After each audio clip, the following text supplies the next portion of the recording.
Welcome to Share the English. In today's episode, I'm going to make a veggie quiche from scratch. Hi, I'm Leanne Gallant, and my mission is to share the English language with the world. Turns out it takes 5 eggs and 21 phrasal verbs to explain how to make a veggie quiche. So I'm going to explain as I make the quiche, and at the end, I'll explain all the phrasal verbs, and if you stick around, I'll have some bonus content for you as well. I decided to make a veggie quiche and invite my sister over for supper, and then I decided I would record it for you. I thought that quiche originated in France, but I did a little checking, and the word quiche comes from the German word Kuchen. I thought it was pronounced Kuchen, but it's Kuchen. That part of Germany where it originated is now part of France, and it's the Lorraine region. So we usually think of quiche as being quiche Lorraine. The Germans started out with their Kuchen, which means cake, with eggs and cream. And then the French, to make their quiche Lorraine, added bacon, Gruyere cheese, and some spices. But the one I'm going to make today is a veggie quiche. Okay, let's get into the kitchen and get started. So I say I'm doing this from scratch, but it's not completely from scratch. I've taken this deep dish frozen pie shell out, and I have it on the counter here to thaw out, and I'm going to put it in the oven. I need to turn the oven on to 375 degrees. So I press bake, and then my oven automatically goes to 350, and I have to go 55, 60, 65, 70, 75, 375 degrees, start. So the instructions on the pie package said to poke holes in the pie. And the reason we do that is so that the pie doesn't bubble up. So you poke holes in it, and if you don't, the pie might bubble up and not cook properly.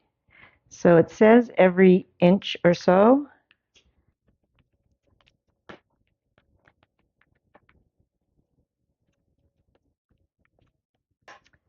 I think that's enough holes. I don't know if you can see that. Ready to go into the oven. The oven is preheated and it's at 375 degrees. So now I'll put the pie plate in, the pie crust in, and we'll check it in 15 minutes.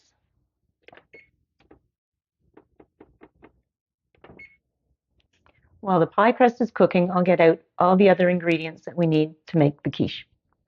All right, we have all the ingredients here. Oh, except eggs.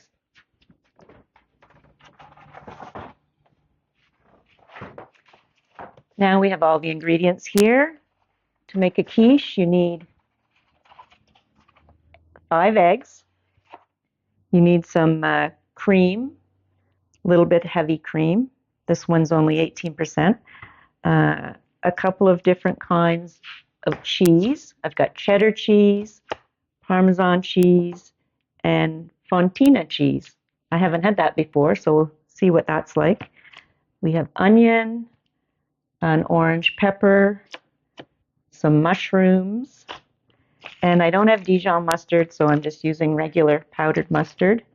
And I also have some spinach that I had frozen that I'm going to put in.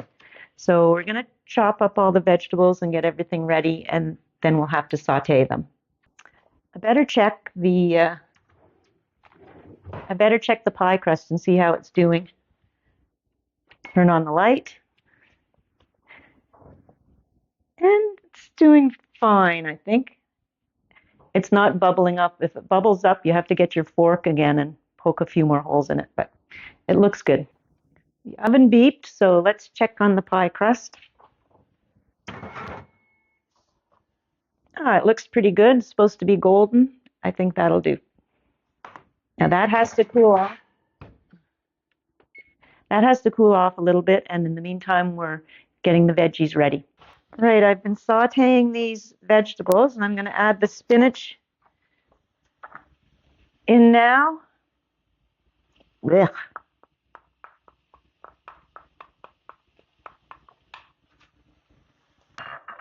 I'll stir it around a bit, and then they'll be ready. Now it's time to start getting the liquid ingredients together.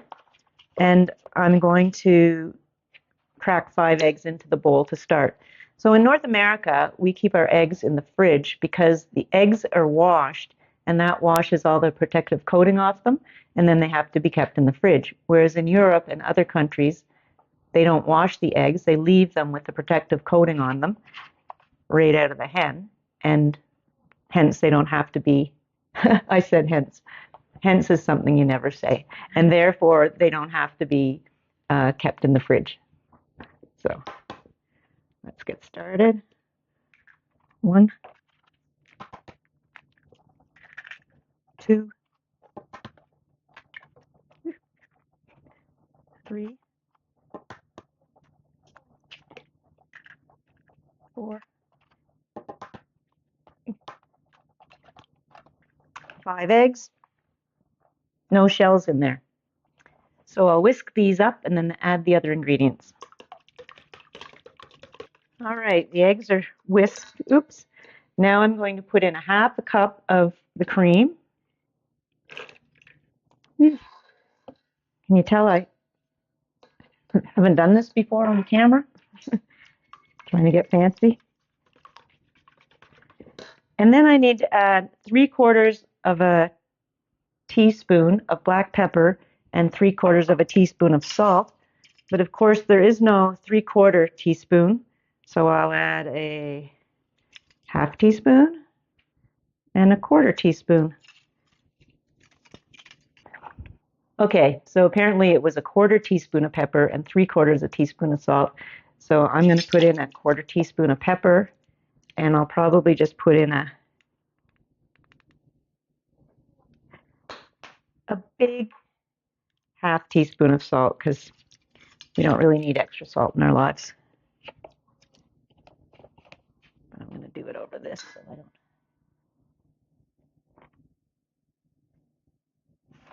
There, a little bit heaping. I need 2 teaspoons of mustard, but I'm not going to use the dry mustard. I'm going to use the liquid mustard. Now I'll whisk this up a bit and then put 1 cup of cheese in. And again, I'm not really going to measure accurately. Baking requires accurate measures, but cooking not so much. Well, you want to be close.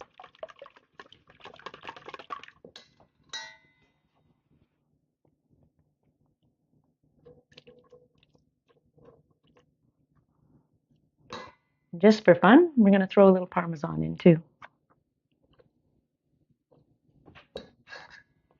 Now I'm going to add the veggies, and you may recognize this spoon if you watched my other video about what you can make with 2,500 spoons. Oh, I forgot to add a pinch of nutmeg. I'll do that right now. And a pinch, literally, you take your fingers and you pinch, just like you're pinching somebody's cheeks. There's a pinch of nutmeg. All right, the veggies are all added to the liquid part of the quiche, so I'm going to pour everything into the pie plate now using a spatula. Okay, I'm going to top that with a little more cheese.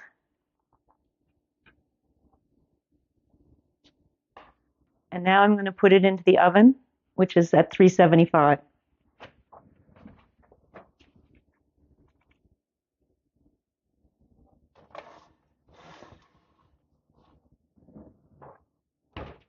Now we have to let that cook for about, I think, 50 minutes. I'll check, and then we'll see how it turns out.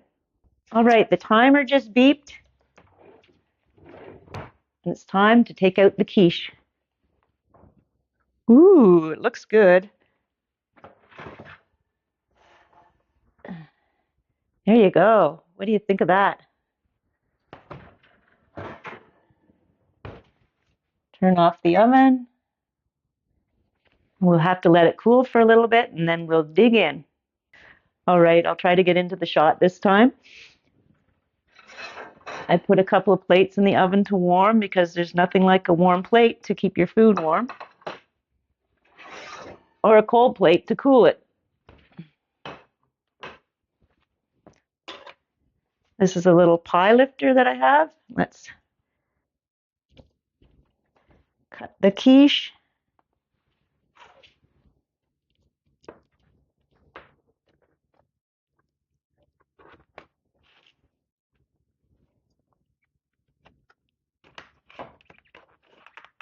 And see how it turned out. Ooh, voila! There's our quiche. Bon appetit! I hope you enjoyed making a quiche with me. Now we're at the part of the video where I do some explaining, conversations and stories explained. I already explained some of the difficult words and concept as we were recording the video, so I'm going to focus more on the phrasal verbs. There were around 20 phrasal verbs in this episode, verbs with in and out and on and off. So I'm going to explain them. But before that, if you'd like an accurate transcript and a list of the phrasal verbs and difficult words, please go to sharetheenglish.com and enter your email address. And also, if you're enjoying these videos, please subscribe. Let's get started with the phrasal verbs. The first three phrasal verbs go with the word out. We have thaw out, get out, and take out. I've taken this deep dish frozen pie shell out, and I have it on the counter here to thaw out. So I put the pie crust on the counter to thaw out. The pie crust was frozen, and I left it there to warm up and soften until it wasn't frozen anymore. That is thaw out. Once it's not frozen anymore, it's thawed out. The next words are get out. Get out the ingredients. Get something out of the fridge. It means to remove it from the place where it is. So I got the pie crust out of the freezer. I got some ingredients out of the fridge, and I got some other ingredients out of the cupboard. You can also take items out. I took some items out of the fridge, but takeout is also used in another way. We have takeout food. So if you go to a restaurant and pick up the food to bring it home to eat, that's called takeout. And I think in Britain they call it takeaway. We've done out, and now we're going to do in. Poke holes in. I poked holes in the pie crust. So you saw me place the pie crust on the counter, and once it was thawed out and softened, I took a fork and made holes in it all the way around. That's what poke holes in means, to make holes in something. Keep in.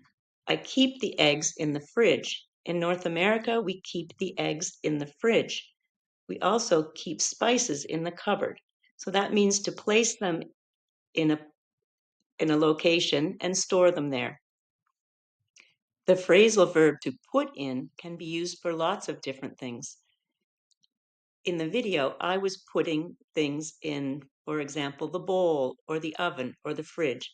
So that means to take something and place it in the bowl, or I placed the pie crust in the oven, or I put the eggs back in the fridge. But there are lots of other uses for the word put in. If you put in the effort, it means you work hard. So you're not putting something inside of something, you're putting in the effort, you're making the effort, and you're working hard. Or put in a request means to ask for something. I put in a request for a raise, means you made the request. Put in a new shower would be to install. So if you're installing something in your house, you put in a new shower, or even put in a new bathroom if you totally redid your bathroom. So there are lots of different ways you can use the phrasal verb to put in. Instead of put in, I could have said put into. In the first case of putting things in the bowl, I could put eggs into the bowl. I could also pour liquid into the bowl, crack the eggs into the bowl, or throw some more cheese into the bowl. Into is when you're actually putting something inside a vessel, in a bowl, in a box. You can put it into the bowl, into the box. In the case of put in the work, you cannot put into the work. You just put in the work. So when you're using into, it actually has to be going inside a vessel or a box or something. Now we get to some on and off phrasal verbs. Turn on the oven. To turn on something means to start it. You turn on the light, you illuminate the light. So turn on the oven means to start the oven. But the word turn on can be used in a different way if you turn on someone. And when you say turn on, you put the emphasis on turn, not on. So if you turn on someone, you go against them or you stop supporting them. Check on the quiche means when you check on something, you are making sure it's all right. So I checked on the quiche to make sure it wasn't burning. Or if you check on your children, perhaps they're playing in another room and you check on them to make sure they're not fighting and that everything's going well. Phrasal verbs with off. I turned off the oven. So that means to stop the oven. You can turn off a light. You turn it on and it illuminates the room. You turn it off and the room darkens. But something can also be a turnoff. Perhaps you like someone and then you see them being rude to other people and then you don't like them as much. Them being rude is a turnoff. Cool off. I waited for the quiche to cool off. I waited for it to become less hot before we ate it. And you can also use the term cool off with people. If someone's got a hot temper and they're very angry, you could say to them, just cool off. Just wait a little while until you're not as angry. Wash off. In North America, we wash our eggs. We wash them off. That means to wash or clean them. You could also wash off your windshield. If a bird poops on your windshield, you'll wash the poop off. Bubble up and chop up. If something bubbles up, it starts to have bubbles and it rises. So I didn't want the pie crust to have bubbles and rise up. I wanted it to stay flat and cook evenly. Chop up means to cut into pieces. So I chopped up the mushrooms. I cut them into small pieces. Stir around really just means to stir something. Move it around in a bowl or in a pan. And hang around means stay for a while. So if you hang around till the end of the video, you'll find out what the bonus is. Top with means to sprinkle or spread something on. I topped the quiche with cheese. You could also top a pizza with cheese. Other examples would be to top a dessert with a cherry or to top it with ice cream. That's all the phrasal verbs I have for you today. So please go to sharetheenglish.com and enter your email address and you'll receive an accurate transcript of this video, all the phrasal verbs and difficult words and concepts, and as a bonus, you'll get the quiche recipe that I made. Thanks for listening to Share the English. I hope you're enjoying these videos, and if you are, please like and subscribe to my channel. And also, if you're enjoying them, please tell 2 friends and help me share the English language with the world. I'd love to hear from you, so tell me in the comments where you're from and what other videos you'd like me to create. Again, thanks for listening.